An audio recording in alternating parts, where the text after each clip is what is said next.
সংবিধান পুনর্লিখন নয়, সংশোধনের ব্যাপারে সকল রাজনৈতিক দল একমত বলে জানিয়েছেন বিএনপির স্থায়ী কমিটির সদস্য সালাউদ্দিন আহমেদ। সরকার সাংবিধানিকভাবে নির্বাচন কমিশনকে সহযোগিতা করলে এই সরকারের অধীনে সুষ্ঠু নির্বাচন সম্ভব বলেও মনে করেন তিনি।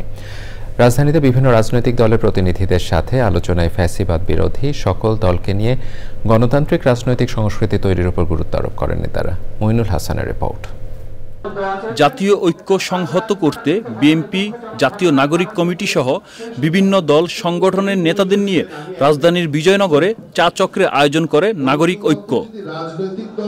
নেতারা বলেন, দৃষ্টিভঙ্গি এক না হলে রাজনৈতিক ঐক্য সম্ভব নয়। দেশের চলমান পরিস্থিতি নিয়েও কথা বলেন তারা। যারা রাজনৈতিক কার্যকলাপের মধ্যে যুক্ত আছেন সরাসরি, তাদেরকে আমি উৎসাহিত করতে চাই, কারণ তারাই সবচাইতে বড় অংশী।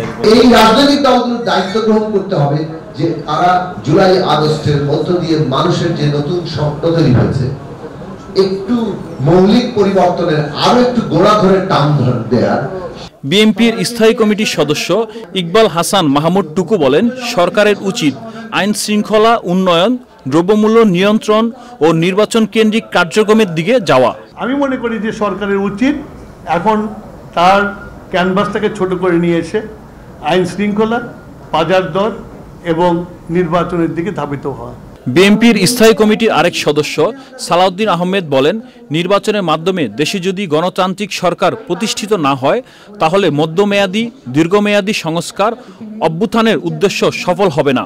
বাংলাদেশে যদি গণতান্ত্রিক রাজনৈতিক সরকার প্রতিষ্ঠিত না হয়, তাহলে কি মধ্যমেয়াদী সংস্কার হবে?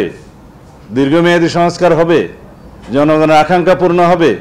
গণ অভ্যুত্থানের ছাত্র জনতার শহীদদের যে প্রত্যাশা এবং আকাঙ্ক্ষা পূর্ণ হবে?